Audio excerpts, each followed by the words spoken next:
My name is Ramona Jefferson, and at 22, I've already raised 6 children, none of them mine.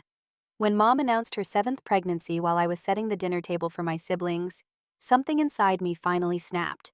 After 8 years of being the family's second mother, I packed my bags that night and left. I never expected Mom would call the police and report me for kidnapping my own siblings. If you're watching this right now, please let me know where you're from and hit that like and subscribe button as I share how my life changed forever. Growing up in our crowded 4-bedroom house in suburban Michigan, I never imagined my life would turn out this way. Our family kept expanding over the years until it included my mother Sarah, who's 38, my stepfather Tim, 41, and 6 siblings, Jackson 15, the twins Amelia and Adam 12, Lily 8, Noah 6, and little Mia, who just turned 3. My mother got pregnant with me when she was only 16. The story she always told me was that my biological father wasn't ready for responsibility and disappeared before I was even born. For 9 years, it was just Mom and me against the world. We struggled financially, but we had each other. Mom worked 2 jobs to keep a roof over our heads and food on the table. During those early years, I remember feeling so proud of her strength and determination.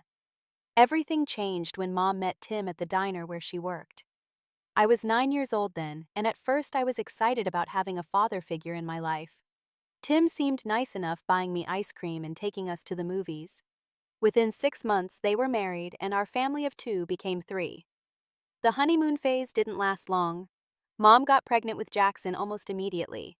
Tim's attitude shifted from attentive stepfather to distant provider. He worked long hours at his construction job, and when he was home, he spent most of his time watching TV or hanging out with his friends. By the time I turned 14, our family had grown to include the twins. Mom was overwhelmed with 3 children under 5, so naturally I stepped in to help. At first, it was simple things like folding laundry or washing dishes. But gradually, my responsibilities expanded. When Mom got pregnant with Lily, I became more than a helpful daughter. I became a second mother. My high school years weren't filled with football games, dances, or hanging out with friends like they should have been. Instead, my days started at 5 in the morning preparing breakfast for everyone before school. I'd help get the younger kids dressed and pack their lunches while Mom slept in exhausted from the baby's midnight feedings. After school, while other teenagers were joining clubs or playing sports, I was picking up my siblings, helping with homework, preparing dinner, giving baths, and reading bedtime stories. My own homework got pushed to the late hours of the night when everyone else was asleep. My grades suffered. I went from an A student to barely maintaining C's. My guidance counselor called me in for a meeting during my junior year, concerned about my declining academic performance and the dark circles under my eyes. "Ramona, is everything okay at home?" she asked, her forehead creased with worry. I remember forcing a smile. "Everything's fine, Mrs. Taylor, just busy with family stuff." I couldn't bring myself to explain that I was raising 3 children while trying to pass my classes. It felt like betraying my family to admit how much I was struggling. Meanwhile, Mom kept having more babies. Noah came when I was 16 and Mia when I was 19. Each time, Mom would promise things would be different. "I'll handle this one, Ramona," she'd say while cradling her newborn. "You focus on school." But within weeks, the responsibility would shift back to me. There was always an excuse: Mom wasn't feeling well, she needed to pick up an extra shift at work, or Tim needed her help with something. My dream had always been to go to college. I wanted to study education and become a teacher. During my senior year, I secretly applied to the local community college, hoping I could take classes while still helping at home. When my acceptance letter arrived, I was ecstatic. I showed Mom, expecting her to share my excitement. Instead, she frowned. "College? How are you going to help with the kids if you're taking classes?" "I thought maybe I could take morning classes while they're at school," I suggested, trying to keep the desperation out of my voice. Mom sighed dramatically. "Ramona, we're family. Family comes first. Maybe you could wait another year or 2 until Mia starts kindergarten." That conversation repeated itself every year. There was always a reason why now wasn't a good time for me to pursue my dreams. The only person who truly saw my situation for what it was happened to be our neighbor, Jenna. She was 25 and lived in the apartment complex across the street. We met when I was walking the kids to the park one day, and she mistook me for their mother. "Your children are adorable," she said, smiling at the twins who were chasing each other around the swings. "Oh, they're not mine," I corrected her. "They're my siblings." A look of surprise crossed her face. "Really? You seem so maternal with them." That chance meeting turned into a friendship that became my lifeline. Jenna's apartment became my occasional escape when Mom or Tim would watch the kids for a few hours. Those rare moments of freedom drinking coffee and talking about normal 20-something things kept me sane. Jenna never judged me, but she didn't sugarcoat the situation either. "What they're doing isn't fair to you, Ramona," she told me once. "You didn't choose to have these kids, they did." Deep down, I knew she was right. But years of my mother's emotional manipulation had conditioned me to believe that expressing my own needs was selfish. Every time I tried to discuss the unfair distribution of responsibilities with my parents, they'd remind me of all they'd done for me, how family should stick together, and how the siblings needed me. The most frustrating part was that Tim was barely involved. He claimed his long work hours were necessary to support our large family, but I knew he spent many evenings at his friend's garage working on cars, or simply avoiding the chaos at home. When he was present, he'd roughhouse with the boys for a few minutes before retreating to the basement to watch sports.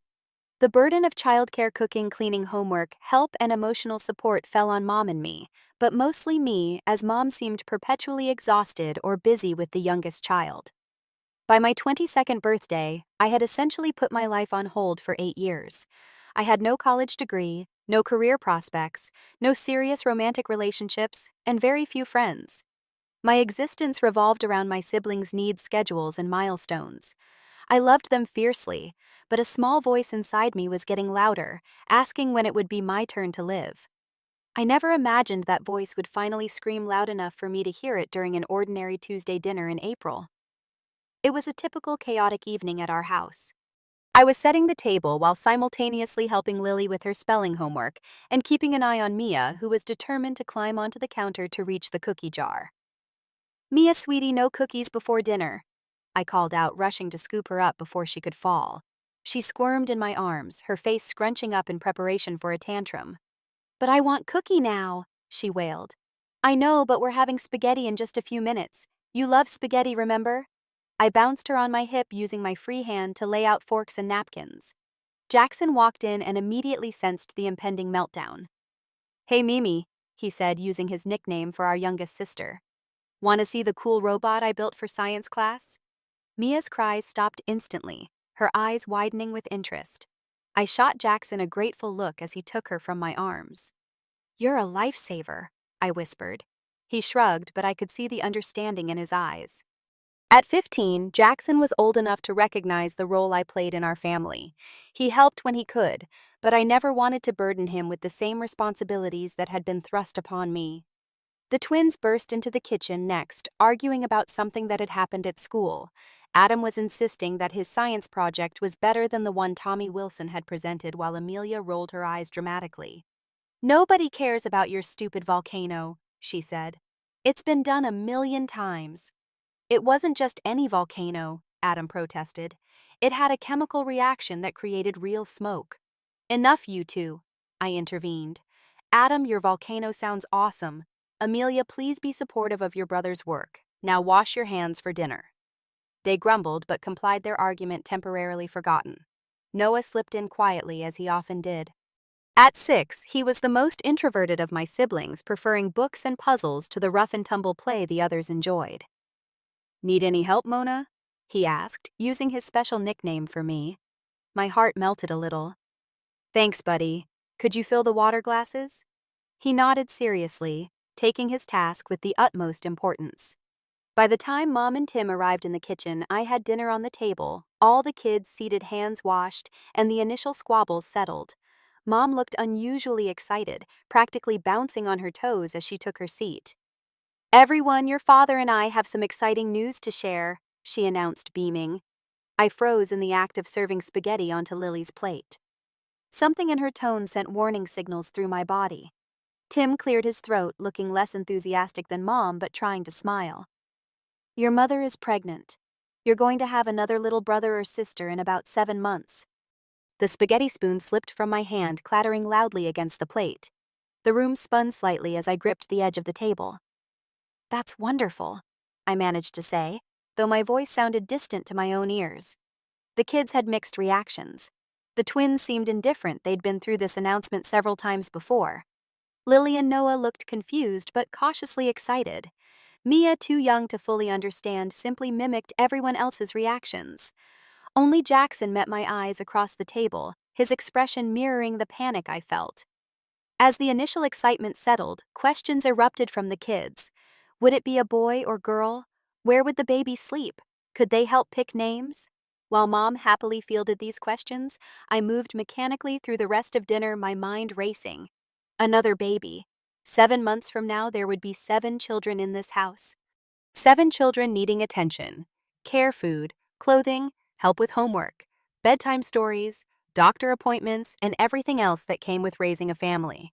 And I knew with absolute certainty who would be handling most of it. After dinner, once the younger kids were occupied with homework or play, I approached Mom in the kitchen where she was making a cup of tea. "Can we talk?" I asked quietly. "Of course, sweetie. Isn't this exciting? I'm thinking if it's a girl, we might name her Emma or Charlotte. If it's a boy, maybe Daniel or—" "Mom," I interrupted gently. "I'm happy for you, but I'm concerned about what this means for everyone, especially me." Her smile faltered slightly. "What do you mean?" "I mean that I'm already helping raise 6 children. Adding another baby to the mix when I haven't even been able to start my own life yet feels—" I struggled to find the right word. "Feels what?" Mom's voice had an edge to it now. "Overwhelming," I admitted. "I'm 22, Mom. I want to go to college, build a career, maybe date someone. I can't do any of that when I'm essentially a full-time parent to my siblings." Mom's expression hardened. "I see. So now that we need you more than ever, you're being selfish." The word hit me like a slap. Selfish. How many times had that been thrown at me when I expressed any desire for independence? "It's not selfish to want my own life," I said, my voice stronger now. "I've put everything on hold for years to help with the kids. I love them, but they're not my responsibility. They're yours and Tim's." "We're family, Ramona," Mom said, her go-to phrase whenever I questioned the status quo. "Family helps each other." "But it's not help anymore, Mom. I'm not occasionally babysitting or picking up slack. I'm co-parenting 6 children." Mom's face flushed with anger. "After everything I've sacrificed for you, this is how you repay me, by abandoning us when we need you most." "I'm not abandoning anyone. I'm just asking for some balance, some recognition that I have my own life to live." Our voices had risen, attracting Tim's attention. He came into the kitchen looking annoyed at being disturbed. "What's going on?" he demanded. Mom turned to him. "Ramona's saying she doesn't want to help with the new baby or the other kids anymore. She wants to abandon her family." "That's not what I said," I protested, but Tim was already shaking his head in disappointment. "I thought we raised you better than that," he said. "Your mother needs you now more than ever. You can't just think about yourself." "When do I get to think about myself?" I asked, tears threatening to spill over. "I've been raising your children since I was 14. I haven't had a normal teenage experience or even started my adult life because I'm too busy being a third parent in this house." Tim's face darkened. "You live here rent-free. We feed you, clothe you, provide for you. The least you could do is show some gratitude and help out." "Help out?" I repeated, incredulous. "I do everything. I cook, clean, help with homework, handle bedtime routines, doctor appointments, school meetings. When was the last time either of you attended a parent-teacher conference for anyone besides Mia?" "We're busy providing for this family," Tim snapped. "And what am I doing?" I challenged. The argument escalated from there, with years of pent-up frustrations pouring out. Mom cried, Tim yelled, and I stood my ground for perhaps the first time in my life. The final blow came when Mom made it clear that with the new baby coming, she expected me to defer college yet again to help at home. "The community college isn't going anywhere," she said dismissively. "You can start classes in a few years when things settle down." That's when I knew nothing would ever change. There would always be a reason why now wasn't the right time for me to live my own life. I retreated to my room shaking with emotion. As I sat on my bed staring at the walls covered with family photos, I felt something break inside me. Or maybe it was something finally clicking into place. A soft knock on my door interrupted my thoughts. It was Jackson. "You okay?" he asked, slipping into the room and closing the door behind him. I wiped away tears I hadn't realized were falling. "Not really." He sat beside me on the bed. "I heard the fight." "I'm sorry you had to listen to that." Jackson shook his head. "Don't apologize. You're right, you know. What they're asking isn't fair." Coming from my 15-year-old brother, those words hit differently. He could see it too. "I don't know what to do," I admitted. "I love all of you so much, but I feel like I'm disappearing. Like there's nothing left of me outside of being your sister and caretaker." Jackson was quiet for a moment. "You should leave," he finally said. I looked at him in surprise. "Not forever," he clarified. "But you need to live your own life, Mona.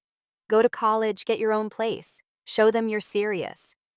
"But what about you guys who will help with everything?" He gave me a sad smile that looked too mature for his teenage face. "Maybe it's time Mom and Tim figure that out. It's not your job to raise us." We talked for over an hour, Jackson showing wisdom beyond his years. By the time he left my room with a supportive hug, my decision was made. I spent the night packing a small suitcase with essential clothes and my few treasured possessions. I carefully selected photos of my siblings to take with me, leaving behind the ones with my parents. Each item I packed felt like both a step toward freedom and a cut to my heart. Around midnight, I sat at my desk and wrote a letter explaining my decision. I made it clear that I loved my siblings dearly, that this wasn't about them, but that I needed to create my own life. I left detailed notes about each child's preferences, routines, allergies, and upcoming school events, all the information that lived in my head as their caretaker. Before leaving, I crept into each of their rooms to say a silent goodbye.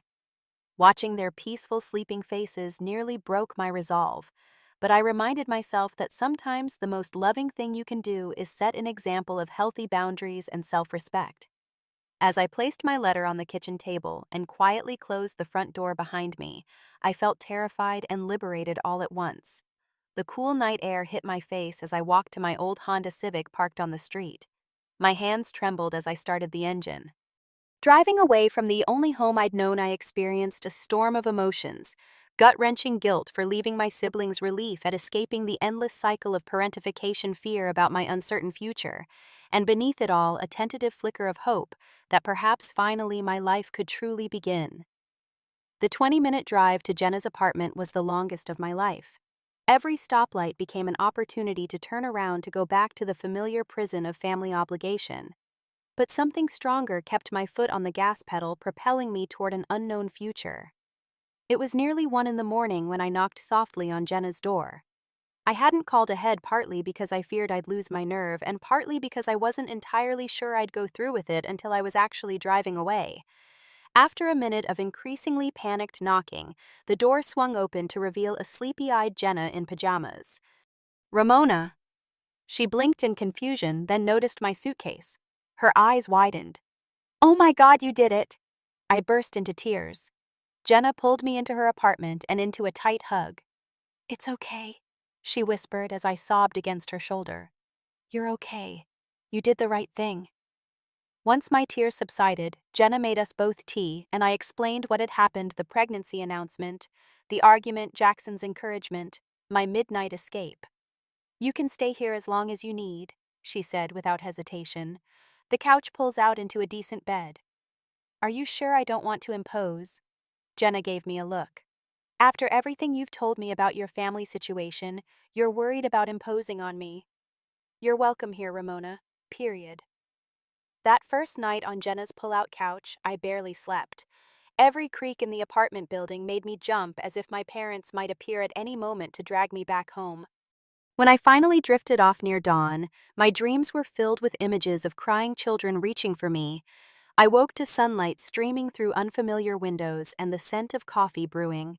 For a disorienting moment, I couldn't understand why I wasn't hearing the usual morning chaos of siblings arguing over bathroom time or cereal choices. Then reality crashed back I had left. "Morning," Jenna said, offering me a steaming mug. "How are you feeling?" "Like I'm having an out-of-body experience," I admitted, accepting the coffee gratefully. The strange quiet felt almost oppressive after years of constant noise and demands. No one needed me to tie their shoes or find their homework or make their breakfast. No one was calling Mona every 5 minutes for help with some minor crisis. I was alone with my thoughts for the first time in years, and it was terrifying. My moment of reflection was shattered when my phone, which I'd switched to silent overnight, vibrated aggressively on the coffee table. I picked it up to see 23 missed calls and 37 text messages. The texts started relatively calm. "Ramona, where are you?" "Everyone's worried," but quickly escalated. "This is incredibly irresponsible. Come home now." "How could you abandon your family like this, after everything we've done for you? The kids are crying for you. Is that what you wanted?"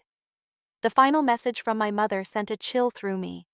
"If you don't come home by noon, I'm calling the police. You can't just disappear with no explanation."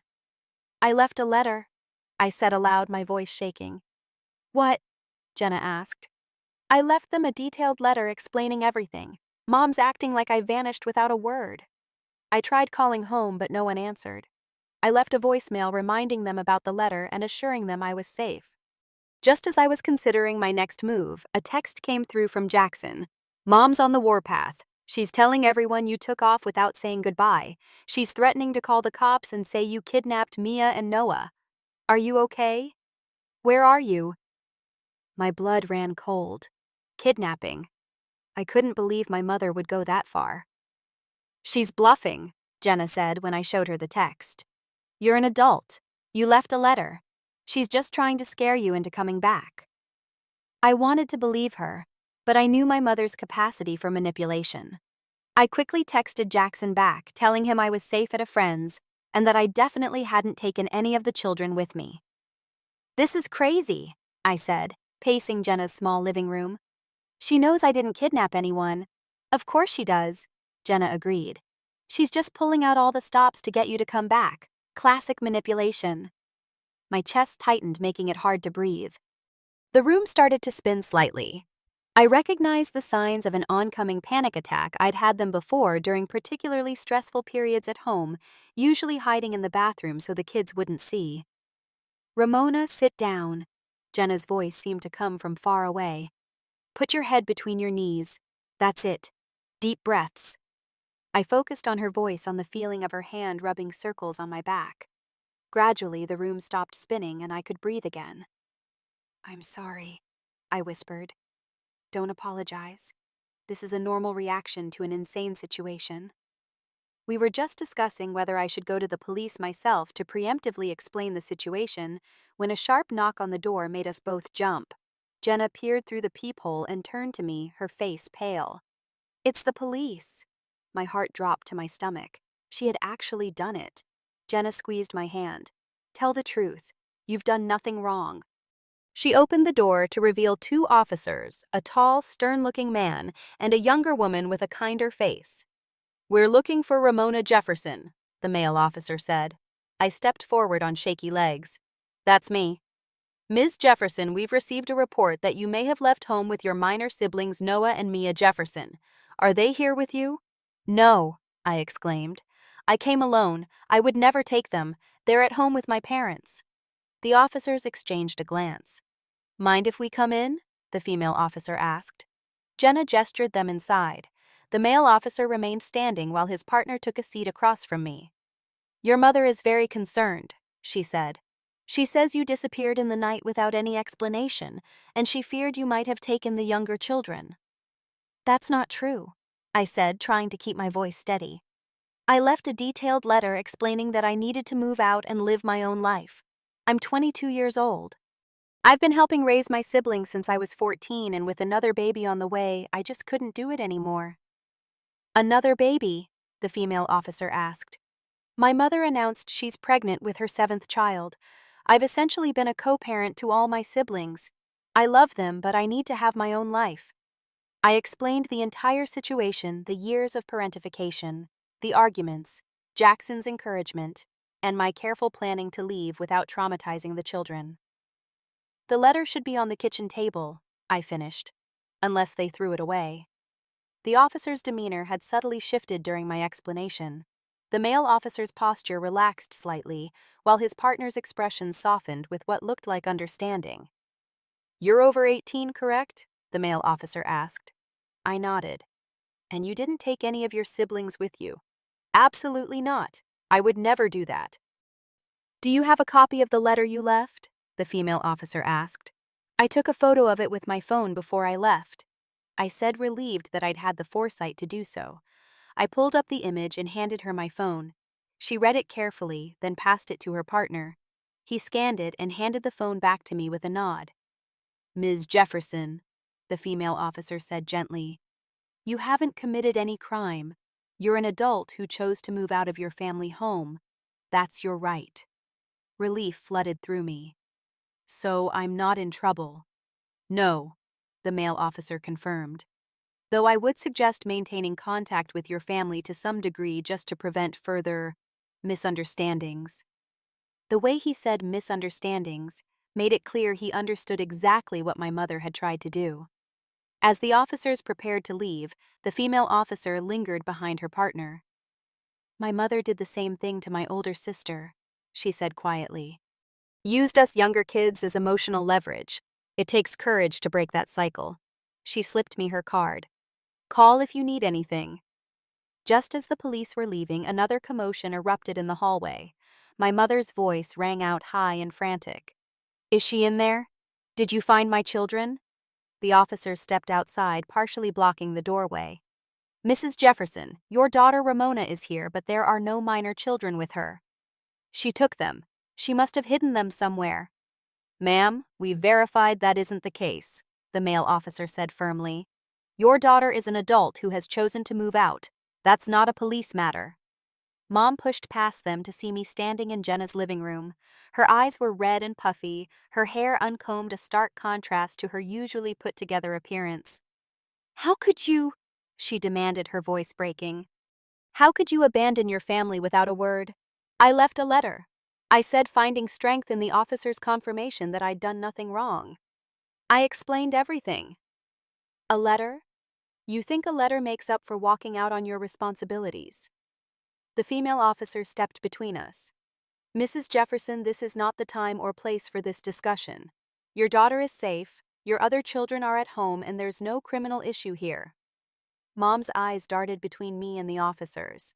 She must have realized her kidnapping accusation had failed because she switched tactics. "Fine," she said coldly. "If you want to abandon your family, that's your choice. But understand this, if you walk away now, you're no longer my daughter. Don't think you can come back when you realize how hard the real world is." Despite everything, her words cut deep. I'd expected anger, even accusations, but not outright disownment. "I'm not abandoning anyone," I said, my voice surprisingly steady. "I'm choosing to live my own life after years of living yours. I love my siblings and I want to be part of their lives, but I can't be their mother anymore." "Convenient how you get to decide that after I've fed, clothed, and housed you for 22 years, Mom spat. "And convenient how you got to decide I would be a third parent when I was still a child myself," I countered. We stared at each other across what felt like an unbridgeable divide. In her eyes, I saw only betrayal and anger, not an ounce of understanding or recognition of how her choices had affected me. "Mrs. Jefferson," the male officer intervened, "I suggest you return home to your other children now." For a moment, I thought she might refuse, but something in his tone brooked no argument. With a final glare at me, she turned and walked away. "We'll escort her out," the female officer said kindly. "Take care of yourself, Ms. Jefferson." When they were gone, I collapsed onto Jenna's couch, emotionally drained but somehow lighter than I'd felt in years. The worst had happened: confrontation, police, my mother's rejection, and I had survived. For the first time since driving away from home, I allowed myself to acknowledge the tiny spark of freedom beginning to glow within me. I had taken the first step toward reclaiming my life, and despite the pain and drama, I knew deep down it was the right decision. The first week after leaving home passed in a blur of emotional extremes. Some moments I felt exhilarated by my newfound freedom, while others found me curled up on Jenna's couch sobbing with guilt and uncertainty. My phone remained eerily silent from my parents, though Jackson texted daily updates about the siblings. According to him, Mom had told the younger kids that I had decided to live somewhere else for a while, carefully crafting a narrative that painted me as the villain who had abandoned the family. Lily cried herself to sleep last night asking for you, Jackson wrote. The message felt like a knife to my heart. Tell her I love her and I'll see her soon, I replied, though I had no idea if or when that would be possible. Despite the emotional turmoil, I forced myself to be productive. I registered for summer classes at the community college, starting with just 2 courses to ease into student life. I applied for jobs at every restaurant and retail store within walking distance of Jenna's apartment, knowing I needed income immediately. After 5 days of handing out resumes, I landed a waitressing position at a local diner called Sunshine Cafe. The hours were tough, early mornings and weekend shifts, but the tips were decent, and the manager Gloria seemed understanding when I explained I was trying to work while starting college. Been there, honey, she said, her experienced eyes taking in my nervous demeanor. Sometimes you gotta put yourself first to get anywhere in this world. By the second week, I had saved enough from my first few shifts to put down a deposit on a tiny studio apartment in a somewhat shabby building 10 blocks from campus. It was barely 400 square feet with a kitchenette so small I could touch both walls while standing in the middle, but it was mine, the first space that had ever been truly mine. Jenna helped me move in, bringing housewarming gifts of kitchen essentials and a secondhand coffee table she'd found at a thrift store. We spent the evening assembling a futon I'd purchased on clearance, laughing at my complete lack of handyman skills. You know how to manage 6 kids simultaneously, but you can't figure out which screw goes where, Jenna teased. Turns out raising children and building furniture require different skill sets, I replied, finding comfort in the ability to joke about my situation. The humor faded as I looked around the sparse apartment after Jenna left. The silence was deafening. No siblings calling my name, no cartoons blaring from the living room TV, no constant background noise of a household in perpetual motion. Just me alone with my thoughts for the first time in my adult life. I realized with startling clarity that I didn't know who I was outside of my role as caretaker. What did Ramona like to do? What were my hobbies, my preferences, my dreams beyond the vague notion of college? I had spent so many years molding myself around others' needs that I'd lost sight of my own identity. That night, I made a list titled Things Ramona Might Like, and promised myself I would try one new thing each week to discover my own preferences. Meanwhile, I was learning to navigate basic adult responsibilities that most people my age had figured out years ago. I had to teach myself to budget pay bills, grocery shop for one person, and handle household chores without delegating to younger siblings. The first time I tried doing laundry in the building's basement facilities, I accidentally turned all my white uniforms pink by washing them with a new red shirt. Another time, I nearly flooded the bathroom by using regular dish soap in the shower when I ran out of body wash. Each minor disaster became a learning experience, sometimes frustrating, but also strangely empowering. These were my mistakes to make my problems to solve without the weight of 6 other people depending on my competence. College classes added another layer of adjustment. On my first day, I sat in the back row of English 101 feeling simultaneously too old and too young. Most of my classmates had come straight from high school full of confidence and familiar with academic routines. I hadn't written an essay in years, too busy helping siblings with their homework to focus on my own education. But to my surprise, once I overcame the initial intimidation, I found myself thriving in the classroom. Years of explaining concepts to children had given me a knack for breaking down complex ideas. My life experience, though unconventional, provided unique perspectives that younger students lacked. By the end of the first month, I had established a routine early morning shifts at the diner, afternoon classes, evenings spent studying or exploring my new independence. I was exhausted, but in a different way than before. This exhaustion came with a sense of accomplishment of working toward my own goals rather than merely surviving each day. The hardest part remained the separation from my siblings. Jackson continued to be my lifeline, sending text updates and occasionally sneaking phone calls when our parents weren't around. Through him, I sent messages to the others reminding them I loved them and was thinking of them every day. According to Jackson, the household had fallen into chaos without me. Mom was overwhelmed trying to manage all the children while dealing with early pregnancy symptoms. Tim had been forced to take more time off work, which made him perpetually irritable. Meals where haphazard homework often went unchecked, and the younger children were showing signs of emotional distress at the sudden changes. Mom told everyone at church that you abandoned us, Jackson reported during one call. She's making it sound like you ran off to party and live some wild lifestyle. The character assassination hurt, but I wasn't entirely surprised. My mother needed to control the narrative to paint me as the villain rather than confront her own role in the situation. The community response was mixed. Some family friends reached out with concerned messages, clearly having heard only my mother's version of events. Others who had witnessed our family dynamic over the years sent quiet messages of support. "I always thought you did too much for those kids," my former high school English teacher wrote in a surprising Facebook message. "It's about time you lived your own life." The most unexpected support came from my grandmother, my mother's mother, who showed up at my apartment one afternoon without warning.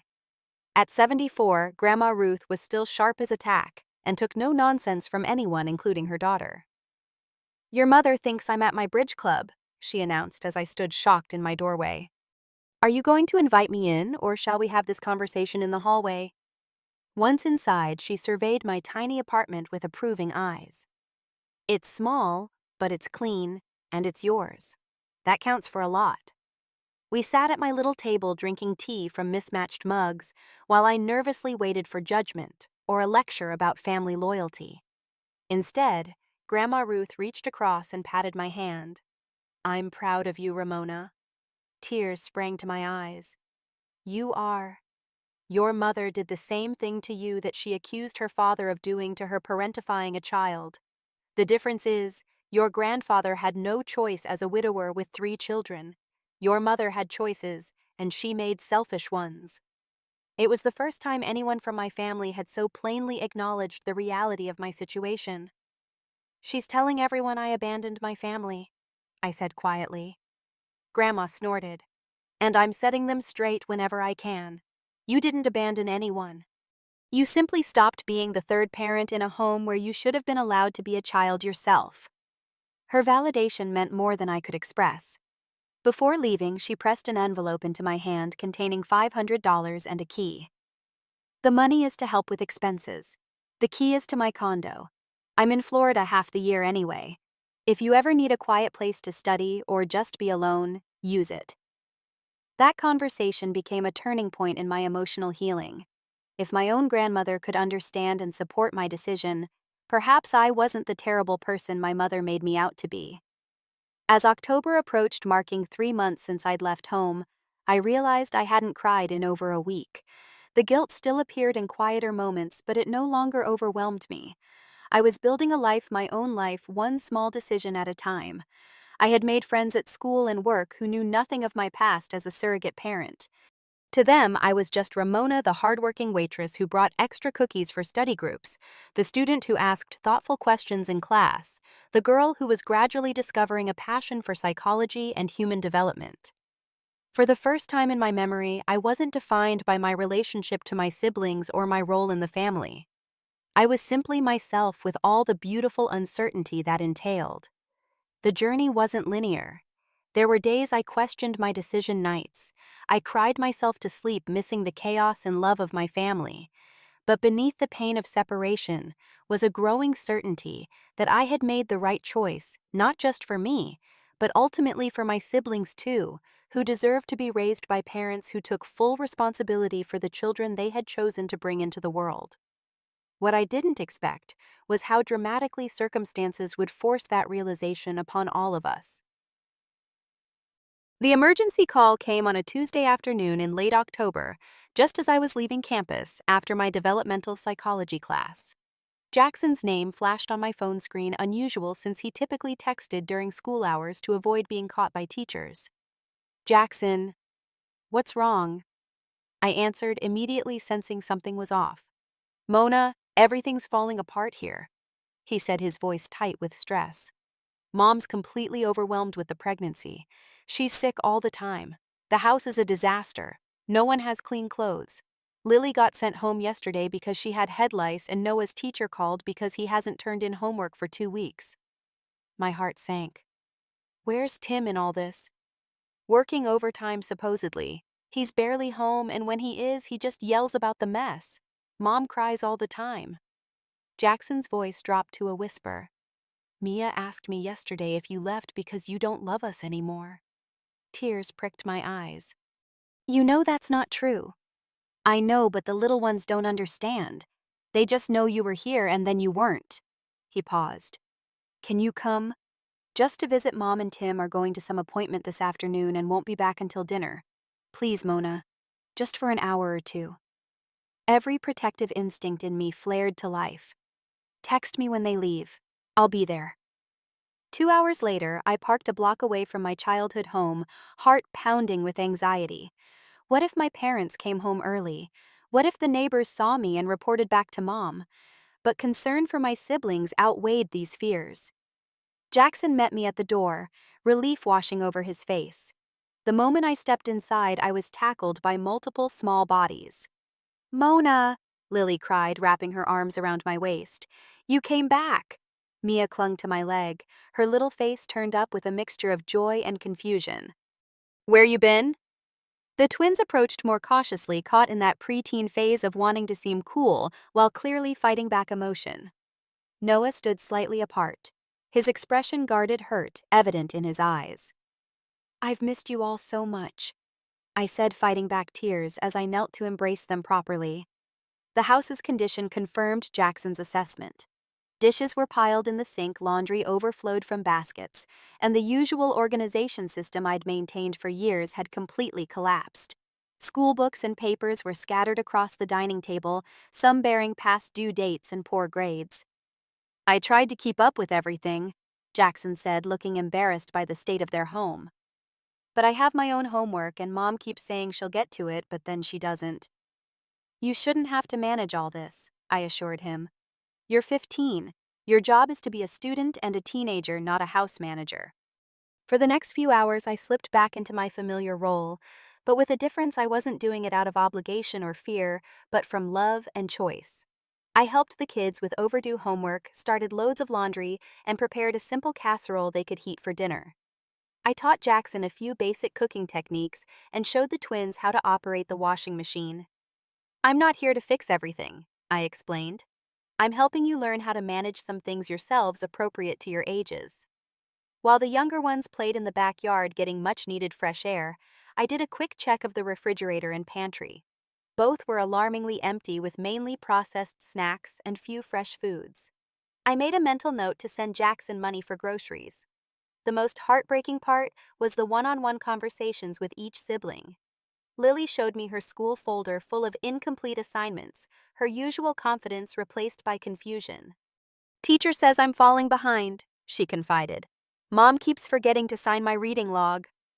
Noah, still maintaining his emotional distance, finally opened up when I asked about a model solar system left half-finished on his desk. It was due last week, he said, eyes downcast. Mom said she'd help me finish it, but she was too tired.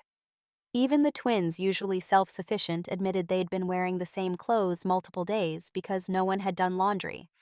We tried washing stuff ourselves, Adam explained, but we used too much soap and flooded the laundry room. Dad got really mad. The picture that emerged was crystal clear without my buffer. My parents were failing at the most basic caregiving responsibilities. They had relied on me for so long that they'd never developed the systems and skills needed to manage their large family. As we were finishing up the casserole preparation, I heard the front door open. My stomach dropped. According to Jackson's information, our parents shouldn't be home for at least another hour. Tim's voice boomed through the house. Whose car is parked down the street? Before I could react, he appeared in the kitchen doorway, freezing at the sight of me surrounded by the children. Mom appeared behind him, her pregnancy now visibly showing. What are you doing here? She demanded, eyes flashing with anger. Jackson called me, I said, determined to remain calm. He was concerned about some issues at home. So you just walk in here like you still live here? Tim's face reddened. After abandoning your family for months. The children tensed around me. Mia began to whimper, clinging to my leg. I didn't abandon anyone, I said firmly. I moved out, which I had every right to do as an adult. And based on what I've seen today, it's a good thing I came to check on my siblings. Mom stepped forward. What's that supposed to mean?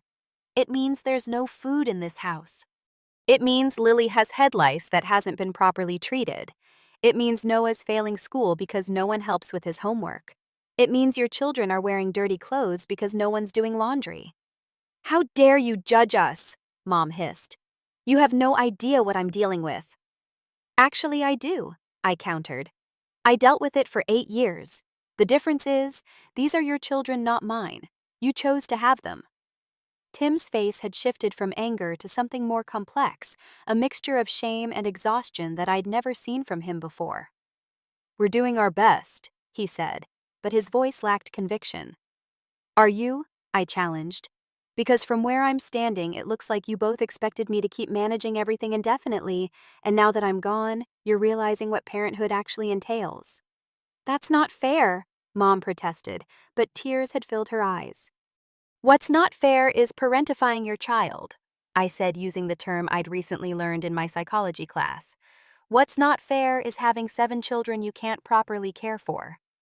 Tim unexpectedly sat down at the kitchen table, putting his head in his hands. She's right, Sarah, he said quietly. We can't keep up. The house is a disaster. The kids are suffering. We're drowning here. Mom's face contorted with rage. Don't you dare take her side. She's the one who left us in this mess. No, Sarah, we made this mess, Tim said, looking up with reddened eyes. Ramona just refused to keep cleaning it up for us. It was the first time I'd ever heard my stepfather acknowledge the reality of our family dynamic. The admission seemed to physically affect my mother, who collapsed into a chair, one hand protectively covering her pregnant belly. So what are we supposed to do? She asked, her voice breaking. I can't do this all myself. You're not supposed to, I said gentler now. You're supposed to parent together, share responsibilities, and only have the number of children you can actually care for. Seeing an opportunity for constructive dialogue, I proposed a compromise. I can help part-time, maybe 2 afternoons a week and occasional weekends. But I have school and work, and I'm building my own life now. I'll help teach the older kids age-appropriate skills, but I can't be the third parent anymore. Mom's face hardened again. So you get to dictate terms now, after everything we've done for you. Mom, Jackson interrupted, surprising everyone. Mona's right. It's not her job to raise us. It's yours and Dad's, and we're not okay right now. The silence that followed was profound. A 15-year-old had spoken the truth that the adults in the room had been dancing around. I think you should leave, Mom finally said to me, her voice cold. Tim looked like he wanted to object but remained silent. I nodded, having expected this reaction. Okay, but my offer stands. I turned to my siblings. I love you all so much. This isn't goodbye. I promise I'll find a way to stay in your lives. As I gathered my purse to leave, I felt smaller hands clutching at me, heard tearful protests from the younger children. It took every ounce of strength to gently disengage, assuring them I would see them again soon. Jackson walked me to the door. They'll come around, he whispered. They have to. They can't do this without help. I hugged him tightly. Take care of yourself first, okay? Don't fall into the same trap I did. Driving away for the second time was almost harder than the first. I'd seen firsthand how my absence had affected my siblings, and the guilt was overwhelming. But I also recognized that my parents needed this wake-up call. They had created this situation, and they needed to take responsibility for it. The next morning, after a sleepless night weighing my options, I made a decision that felt both terrible and necessary. I called Child Protective Services, anonymously reporting the conditions I'd witnessed: inadequate food, untreated health issues, educational neglect. I didn't want my siblings removed from the home. I just wanted my parents to receive the wake-up call and support they clearly needed. The caseworker assured me that the goal would be family preservation with appropriate interventions. As I hung up the phone, I felt simultaneously like the worst sister and the most responsible adult in my family's life. Sometimes love looks like making hard choices that others might not understand. Sometimes protection means bringing hidden problems into the light where they can finally be addressed. 6 months after I left home, subtle but significant changes had begun to take shape in my family's dynamic. The Child Protective Services investigation had resulted not in removal of the children as I had feared in my darkest moments, but in mandated parenting classes and family counseling for my parents. A social worker visited the home regularly to ensure adequate living conditions were maintained. Jackson kept me updated through our continued text conversations. "Mom actually made dinner 3 nights in a row," he reported one evening. "Real dinner, not just pizza or microwave stuff, and Tim fixed the washing machine and showed me and the twins how to do our own laundry." These small improvements weren't miraculous transformations, but they represented important steps toward a more functional household. My parents were being forced to develop the skills and systems they should have established years ago. More surprisingly, after 2 months of silence, I received a text from my mother. "The social worker thinks we should talk. Coffee at Westside Cafe tomorrow at 10. Those two simple sentences represented a seismic shift. My mother, who had sworn I was dead to her, was extending a tentative olive branch. I arrived at the cafe 20 minutes early, my stomach in knots. When Mom walked in, I hardly recognized her. She looked both more tired and more put together than when I'd last seen her, the paradox of someone working harder but more effectively. "You look good," she said after an awkward greeting, studying my face. "College agrees with you." "Thanks," I replied, unsure how to navigate this unfamiliar territory. "How are you feeling, the pregnancy, I mean?" "Better now. Morning sickness finally stopped." She paused. "The kids miss you." "I miss them too. Every day." We sipped our coffees in uncomfortable silence before Mom finally spoke again. "I was angry for a long time. I felt abandoned and betrayed." She looked down at her mug. "The social worker says what I was doing to you has a name. Parentification." Hearing her acknowledge it sent a shock through my system. "She says it's a form of childhood emotional abuse." Mom's voice caught. "I never thought of myself as abusive." "I don't think you meant to be," I offered, seeing how difficult this admission was for her. "You were overwhelmed and I was capable. It probably seemed like the natural solution." "That doesn't make it right." She met my eyes. "I'm not saying I understand everything or that I agree with how you left, but I'm starting to see that I put too much on you for too long." It wasn't a full apology, but from my mother, this level of self-reflection was unprecedented. We talked for nearly 2 hours, gradually moving from stiff formality to something resembling honest communication. Mom explained changes at home. Tim had reduced his work hours and taken on more childcare responsibilities after she'd given him an ultimatum. My grandparents were helping regularly, taking the younger kids every weekend to give my parents breathing room. "We're learning to function without you," Mom admitted. "It's hard, and we're not perfect at it, but we're trying." By the end of our conversation, we had reached a tentative agreement I would visit the siblings on Saturday afternoons, but strictly as their sister, not as a caretaker. It was a small step, but an important one. My first visit back to the house felt surreal. Walking through the front door as a guest rather than a resident struck me as both strange and liberating. The house was cleaner than during my emergency visit, though still lacking the meticulous organization I had once maintained. The children's reaction to my regular presence in their lives again was everything I had hoped for. Lily and Noah quickly forgave my absence once they understood I would be coming back consistently. The twins acted cool about it but couldn't hide their happiness. Mia needed more time clinging to Mom and regarding me with suspicion for the first few visits before finally warming up again.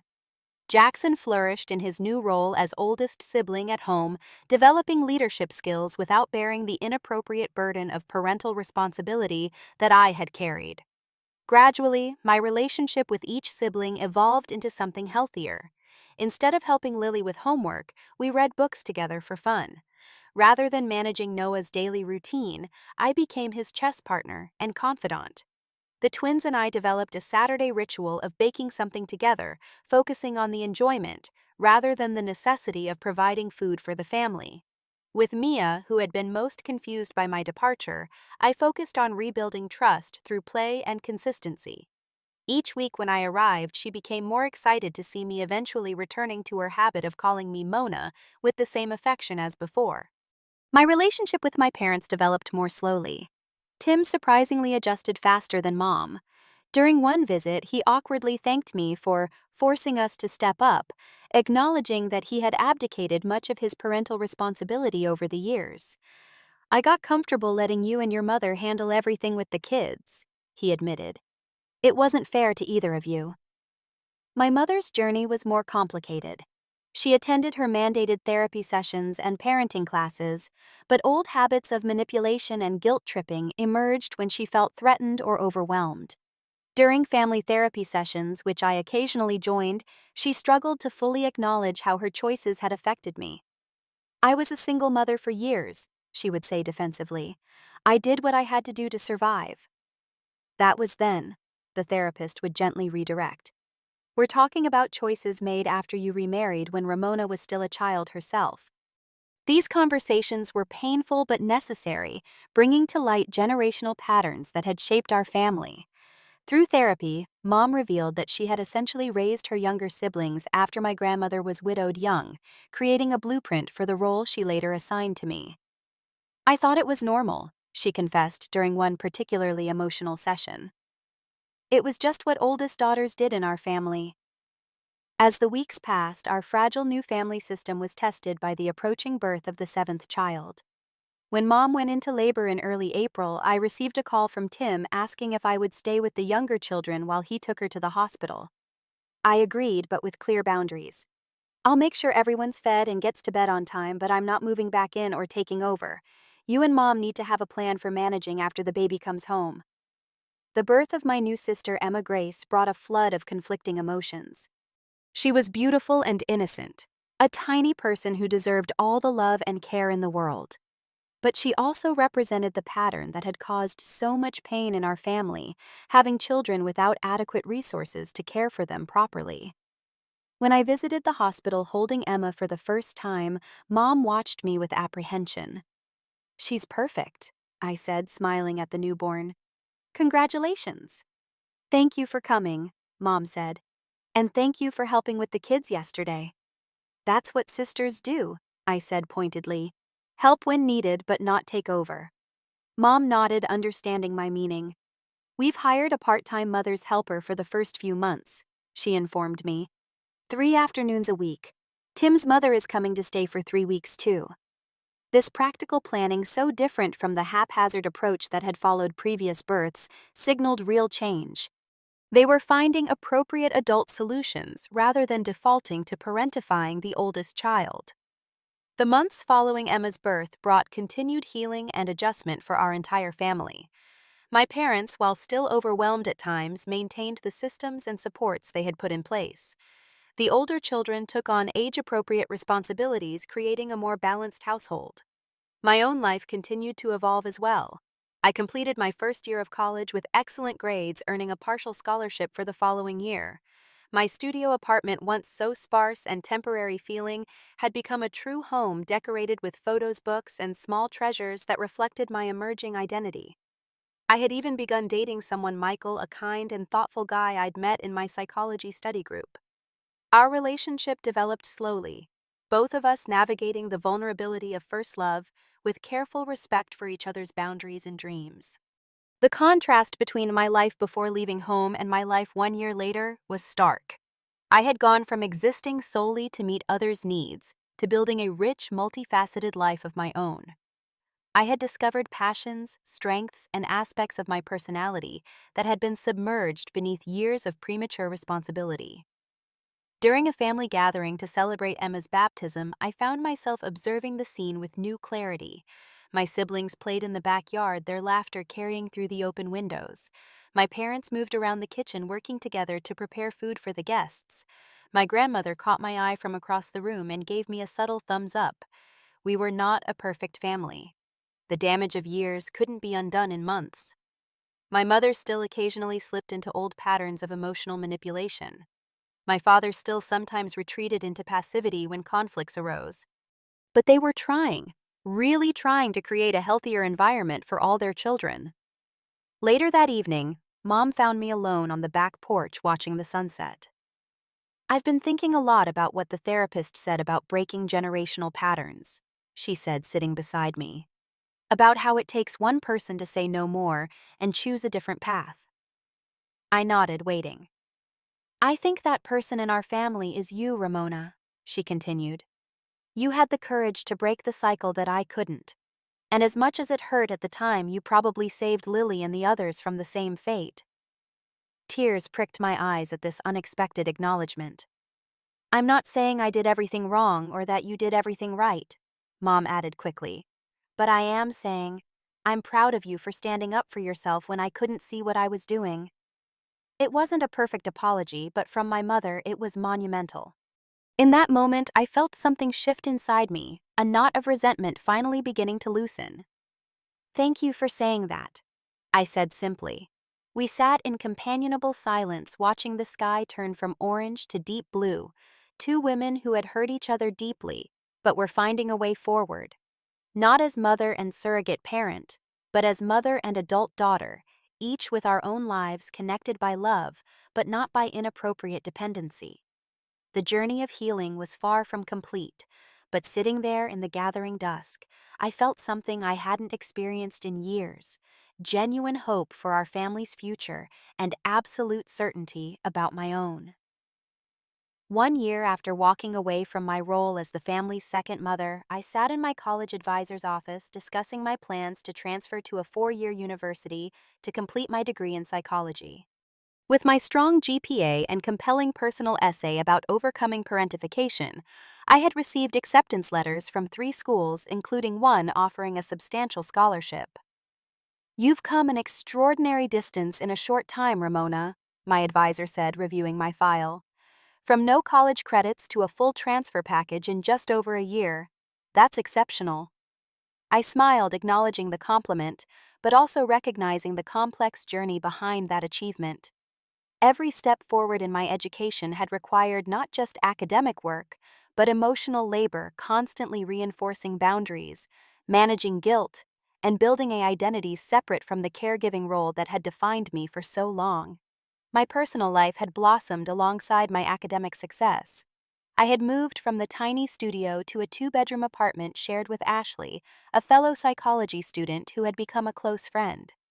We had created a warm, welcoming space where I could entertain friends, study comfortably, and continue discovering who Ramona was outside of her family obligations. My relationship with Michael had deepened into something meaningful and supportive. Unlike the dynamic with my family, our relationship was balanced, each of us contributing equally, respecting each other's independence, and offering support without creating unhealthy dependency. The most profound changes, however, had occurred in my family relationships. Through consistent boundary setting and honest communication, I had established a new normal with my parents and siblings. I visited regularly, usually twice a month, but always as a sister and daughter, never as a surrogate parent. During these visits, I observed the continuing evolution of our family system. Tim had become significantly more involved with the children, developing particularly close relationships with Noah and Adam through shared interests in sports and science. Mom still struggled at times with the demands of a large family, but she had learned to ask for appropriate help rather than defaulting to parentifying her oldest daughter. The children were thriving under this more balanced approach to parenting. Jackson had joined the debate team at school and was starting to research colleges himself. The twins had developed their own interests, Amelia in art and Adam in robotics. Lily's reading skills had improved dramatically with consistent support from her parents and tutors. Noah had overcome his initial anger at my departure and now greeted me with enthusiastic hugs when I visited. Even little Mia, who had been most confused by the changes, had adjusted to the new family dynamic. At 4, she was a spirited, confident child who clearly understood the difference between her parents and her sister, a distinction that had been blurred during my time at home. Baby Emma, now 1 year old, was the only sibling who had never known me as a caretaker. To her, I was simply the sister who visited, brought gifts, and played peekaboo. Watching her grow under appropriate parental care gave me a bittersweet glimpse of what healthy family relationships should look like. My relationship with my mother had evolved in ways I never could have predicted. While we would likely never have the effortless closeness some mothers and daughters enjoy, we had developed a more honest and respectful connection. Through family therapy and individual growth, Mom had gained insight into how her own childhood experiences had shaped her parenting choices. My parents died when I was 19, she explained during one particularly meaningful conversation. I had to take care of my younger siblings while grieving and figuring out adulthood. I think I just assumed that was normal, that it was what family does. But you weren't a parent then, I pointed out gently. You were a sister who stepped up during a crisis. That's different from choosing to have multiple children and expecting your oldest to raise them. Mom nodded slowly. I see that now. I think I confused love with responsibility. I thought asking you to help meant you were loved and valued. I didn't understand I was taking something essential from you. These moments of genuine insight, though sometimes painful, helped heal wounds that had once seemed permanent. We were learning to relate to each other as adults with all the complexity and negotiation that entails. The holiday season brought our new family dynamic into sharp focus. For Thanksgiving, I brought Michael to meet everyone, nervous about how my family would receive him and how he would perceive the still complicated relationships. To my relief, the day unfolded with only minor tensions. Mom made a visible effort to treat me as an adult with my own life rather than as an extra pair of hands for managing the celebration. Tim engaged Michael in genuine conversation about his studies and career goals. The siblings were excited to meet the person they'd heard about in my stories. As we gathered around the crowded table, I observed the scene with a sense of surreal detachment. Here was my family, chaotic, imperfect, still healing, but functioning without me as its central support pillar. The younger children automatically looked to their parents for guidance and help, not to me. The older ones related to me as a sister and friend, not as a third parent. When it came time for the traditional sharing of gratitude, Jackson surprised everyone by saying, "I'm thankful for Ramona's courage. She showed me that it's possible to love your family while still standing up for yourself." His words brought unexpected tears to my eyes. In that moment, I realized that my decision to leave had not only freed me, but had potentially saved Jackson from the same fate. By breaking the cycle, I had created space for him to be a teenager rather than a replacement caretaker. After dinner, Mom found me in the kitchen, where I was rinsing dishes, helping as a guest would, not taking over as I once would have. "Jackson's right, you know," she said quietly. "It took courage to do what you did. I didn't see it that way at the time, but I do now." "It was the hardest thing I've ever done," I admitted. "Harder than raising 6 kids from the time you were 14, she asked with surprising self-awareness. I smiled sadly. "Different kind of hard. That was exhausting but familiar. Leaving was terrifying because I had no idea who I was outside of this house, this family." Mom nodded thoughtfully. "And who are you, Ramona? Now that you've had time to find out." The question struck me deeply. A year ago, I couldn't have answered it. Now I had a growing sense of my authentic self. I'm a student who loves learning about human behavior. I'm a friend who values deep connections. I'm a girlfriend navigating a healthy relationship. I'm a sister who loves her siblings without being responsible for raising them. I paused. And I'm a daughter who's learning how to have an adult relationship with her parents. Mom's eyes glistened with unshed tears. "I'm proud of who you're becoming," she said, "and I'm sorry for the years I took from you." It wasn't a perfect resolution. Life rarely offers those, but it was a moment of genuine connection and acknowledgement that meant more than any dramatic declaration could have. In the year since I had left home, I had learned profound lessons about love, boundaries, and self-worth. I had discovered that sometimes the most selfless act is to prioritize your own well-being. I had found that proper boundaries don't diminish love, but rather create space for healthier, more authentic connections. Most importantly, I had learned that breaking unhealthy family patterns requires tremendous courage, but creates the possibility of healing not just for yourself, but for generations to come. As I prepare to continue my education in psychology, I hope to eventually specialize in helping others who have experienced parentification. There are so many children and young adults carrying burdens that were never theirs to bear, believing as I once did that self-sacrifice is the only way to prove their love. If my story teaches anything, it's that true love for yourself and others sometimes means having the courage to say no more and choose a different path. It means recognizing that you cannot pour from an empty cup and that caring for yourself isn't selfish but essential. The journey isn't easy or straightforward. There are still days when guilt creeps in, when I question my choices, when I miss the daily connections with my siblings. But those moments no longer define me. They're simply part of the complex tapestry of healing and growth that makes up a life reclaimed. Have you ever had to set difficult boundaries with people you love?